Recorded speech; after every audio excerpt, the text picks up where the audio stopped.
नमस्कार। नारद संचार सकारात्मक सुर्खियों में आपका हार्दिक स्वागत है। हिंदू कैलेंडर के अनुसार आज भाद्रपद अश्विनी कृष्णा की षष्ठमी है, मंगलवार है, विक्रम संवत 2077 है। मुस्लिम कैलेंडर के अनुसार मुहर्रम की 19वीं तारीख है और हिजरी 1442 है। अंग्रेजी तारीख के अनुसार 8 सितंबर है, जो वर्ष का 291वां दिन है और साल में भी 114 दिन बाकी हैं। 8 सितंबर के इतिहास की बात करते हैं। साल के 9वें महीने का यह 8वां दिन इतिहास में बहुत सुरीली और शोक गायिका आशा भोसले के जन्मदिन के तौर पर दर्ज है। हजारों गीतों को अपनी आवाज से अमर बना देने वाली आशा भोसले को भारतीय सिने जगत की सर्वकालिक महान गायिकाओं में गिना जाता है। 8 सितंबर 1933 को जन्मी आशा ने 14,000 से ज्यादा फिल्में और गैर फिल्मी गीत गाए हैं।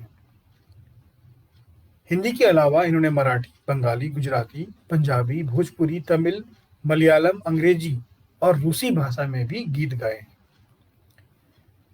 आज के दिन इतिहास में गाजी मलिक या तुगलक गाजी गयासुद्दीन तुगलक के नाम से 8 सितंबर 1320 को दिल्ली के सिंहासन पर बैठा। गयासुद्दीन तुगलक दिल्ली सल्तनत में तुगलक वंश का शासक था। इसे तुगलक वंश का संस्थापक भी माना जाता है। इसने कुल 29 बार मंगोल आक्रमण को विफल किया। सुल्तान बनने के बाद वह कुतुबुद्दीन मुबारक खिलजी के शासनकाल में उत्तर पश्चिम सीमांत प्रांत का शक्तिशाली गवर्नर नियुक्त हुआ था। वह दिल्ली का सल्तनत का पहला सुल्तान था जिसने अपने नाम के साथ गाजी शब्द जोड़ा था। 1926 में महान संगीतकार और गायक भूपेन हजारिका का जन्म आज ही के दिन हुआ था। भूपेन हजारिका भारत के पूर्वोत्तर राज्य असम से एक बहुमुखी प्रतिभा के गीतकार, संगीतकार और गायक थे। इसके अलावा वे असमिया भाषा के कवि, फिल्म निर्माता, लेखक और असम की संस्कृति और संगीत के अच्छे जानकार भी रहे थे। 1952 में जिनेवा में कॉपीराइट के लिए पहले विश्व सम्मेलन में भारत समेत लगभग 35 देशों ने आज ही के दिन हिस्सा लिया था। आज यानी 8 सितंबर को अंतर्राष्ट्रीय साक्षरता दिवस मनाया जा रहा है। साल 1966 में यूनेस्को ने शिक्षा के प्रति लोगों में जागरूकता बढ़ाने और दुनिया भर के लोगों का ध्यान इस तरफ आकर्षित करने के लिए हर साल 8 सितंबर को विश्व साक्षरता दिवस मनाने का निर्णय लिया था। मानव विकास और समाज के लिए अपने अधिकारों को जानने एवं साक्षरता की ओर मानव चेतना को बढ़ाने के लिए अंतर्राष्ट्रीय साक्षरता दिवस मनाया जाता है। सफलता और जीने के लिए साक्षरता बेहद महत्वपूर्ण है। 1988 में देश के सबसे बड़े टेक्सटाइल ब्रांड्स में से एक रेमंड ब्रांड के जाने माने व्यवसायी विजयपत सिंघानिया अपने micro light single engine aircraft से लंदन से अहमदाबाद आज के दिन पहुंचे थे। कम ही लोगों को पता होगा कि विजयपत के नाम 67 साल में की उम्र में हॉट एयर बैलून में दुनिया में सबसे ऊंची उड़ान भरने का रिकॉर्ड दर्ज है। हालांकि वर्तमान में बेटे के साथ ये इनकी कानूनी लड़ाई चल रही है, वो अलग बात है। 2008 में आज ही के दिन अमेरिकी पत्रिका फोर्ब्स ने भारतीय अरबपति लक्ष्मी निवास मित्तल को लाइफ टाइम अचीवमेंट अवार्ड से सम्मानित करने की घोषणा की। लक्ष्मी निवास मित्तल लंदन में बसे भारतीय मूल के उद्योगपति हैं, जिनका जन्म राजस्थान के चुरू जिले के शादुलपुर नामक स्थान में हुआ। वे दुनिया के सबसे धनी भारतीय, ब्रिटेन के सबसे धनी एशियाई और विश्व के 91वें सबसे धनी व्यक्ति हैं। मित्तल MLM नाम उद्योग समूह के मालिक हैं। इस समूह का सबसे बड़ा व्यवसाय इस्पात क्षेत्र में है। 2019 में प्रख्यात न्यायविद, कानून के ज्ञाता और पूर्व केंद्रीय मंत्री राम जेठमलानी का आज निधन हुआ। उनकी आज पुण्यतिथि है। राम जेठमलानी एक सुप्रसिद्ध भारतीय वकील और राजनीतिज्ञ थे। 6वीं और 7वीं लोकसभा में वे भारतीय जनता पार्टी से मुंबई से 2 बार चुनाव जीते थे। बाद में अटल बिहारी वाजपेयी की सरकार में केंद्रीय कानून मंत्री व शहरी विकास मंत्री रहे। यद्यपि वे उच्चतम न्यायालय के सबसे महंगे वकील थे, लेकिन बावजूद उन्होंने कई मामलों में निःशुल्क पैरवी भी की। दिनांक 8 सितंबर 2019 को स्वास्थ्य खराब होने के कारण उनका निधन हो गया था। आज उनके निधन को 1 साल पूरा हो चुका है। आइए रुक करते हैं आज की सकारात्मक सुर्खियों की ओर।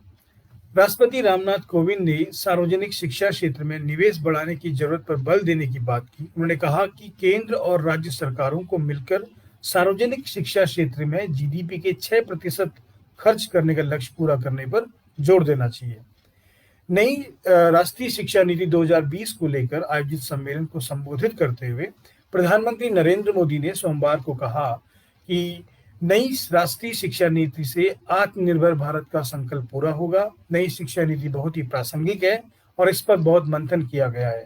उन्होंने आगे कहा कि शिक्षा नीति देश की आकांक्षाओं को पूरा करने का बहुत महत्वपूर्ण माध्यम होती है। इससे सभी जुड़े होते हैं। शिक्षा नीति में राष्ट्र सरकार का दखल और प्रभाव कम से कम होना चाहिए। शिक्षा नीति से शिक्षक, अभिभावक, छात्र जितना जुड़े होंगे उतना ही यह प्रासंगिक होगी। कोरोना के चलते खराब आर्थिक परिदृश्य सामने आने के बावजूद देश के आर्थिक विकास को लेकर भारतीय रिजर्व बैंक आरबीआई के पूर्व गवर्नर सी रंगराजन ने सकारात्मक रुख जाहिर किया है। उनके मुताबिक चालू वित्त वर्ष में भी मामूली सही लेकिन जीडीपी विकास दर सकारात्मक रहने की गुंजाइश अभी खत्म नहीं हुई है। उनका कहना है कि चालू वित्त वर्ष में सकल घरेलू उत्पाद जीडीपी की पहली तिमाही के खराब आंकड़े दिखने के बावजूद आगे की तिमाहियों में अच्छे सेक्टरों से अच्छे परिणाम आने की संभावना बरकरार है। इसमें कृषि और उससे जुड़े क्षेत्रों के अलावा लोक प्रशासन और रक्षा सेवा सेक्टर शामिल है। आर्थिक मोर्चों पर अच्छे प्रदर्शन के लिए रंगराजन ने बैंकों के पूंजीकरण और खराब कर्ज से निपटने पर सरकार को अधिक जोर देने की सलाह दी है। व्यक्तिगत रूप से मुझे देश सेवा कर रहे जवानों के प्रति एक विशेष सम्मान है और हर जवान के साथ उसका परिवार भी देश हित में अपने जीवन का बलिदान करता है और ये सम्मान तब और बढ़ जाता है जब कोई जवान किसी अपनी सेवानिवृत्ति के बाद देश हित में अपना योगदान बनाए रखता है। ऐसे ही देशभक्ति के जज्बे से लबरेज युवा भारतीय सेना में जो भर्ती का सपना देख रहे हैं, उनके सपनों को हकीकत में बदलने के लिए छत्तीसगढ़ की राजधानी से 20 किलोमीटर दूर हदबंद गांव के सेवानिवृत्त सैनिक युगल किशोर यादव अपने गांव के ही मैदान को उन्होंने प्रशिक्षण केंद्र बना दिया है। यहाँ आसपास के इलाके के युवा सेना में भर्ती में तैयार होने के लिए, उनकी अभ्यास के लिए वहां आते हैं। युगल किशोर की ये मेहनत का नतीजा है कि 1 साल के भीतर कई युवा सेना और पुलिस में भर्ती हो चुके हैं। गांव के मैदान में हर रोज सुबह बड़ी संख्या में युवा सेना में जाने के लिए अभ्यास में जुटे रहते हैं। ये वाकई में सकारात्मक है। चालू सितंबर का महीना खेती के लिहाज से बहुत अच्छा होने वाला है। इस दौरान पूरे देश में मानसून की अच्छी बारिश का अनुमान लगाया गया है। बंगाल की खाड़ी में इसी सप्ताह एक और निम्न दबाव का क्षेत्र बनने लगा है, जिससे मध्य भारत में मानसूनी बारिश की सक्रियता फिर बढ़ जाएगी। पश्चिमोत्तर भारत में इस सप्ताह बरसात होने की संभावना नहीं के बराबर है, जबकि पूर्वी उत्तर प्रदेश में अच्छी बारिश की संभावनाएं हैं। भारतीय मौसम विभाग के मुताबिक अगले सप्ताह उत्तराखंड, पूर्वी उत्तर प्रदेश, बिहार, मध्य प्रदेश, गुजरात, विदर्भ और पूर्वी राजस्थान में मानसून सक्रिय रहेगा, जिससे इन क्षेत्रों में बरसात की संभावना है और इसका सीधा असर खरीफ सीजन की खेतों में खड़ी प्रमुख फसलों धान पर पड़ेगा। इसमें सिंचाई करने की जरूरत भी नहीं पड़ेगी, जो कि एक सकारात्मक खबर है। कहते हैं विनम्रता किसी भी इंसान का सबसे बड़ा गहना है। आपकी विनम्रता आपके बिगड़े काम बना सकती है। वहीं विनम्रता से दूर व्यक्ति के जो बने बनाए काम है वो भी बिगड़ सकते हैं। कालिदास भी लंबे समय तक इससे पहले विनम्रता पर अपने विचार लिखते रहे। महाकाव्यों के रचयिता कालिदास कहते हैं, जैसे फल आने से वृक्ष झुक जाते हैं, बारिश की ऋतु में बादल झुक जाते हैं, संपत्ति अपार होने पर सज्जन नम्र होते हैं। अर्थात परोपकारियों की विनम्रता ऐसी ही होती है, वो हर समय विनम्र बने रहते हैं।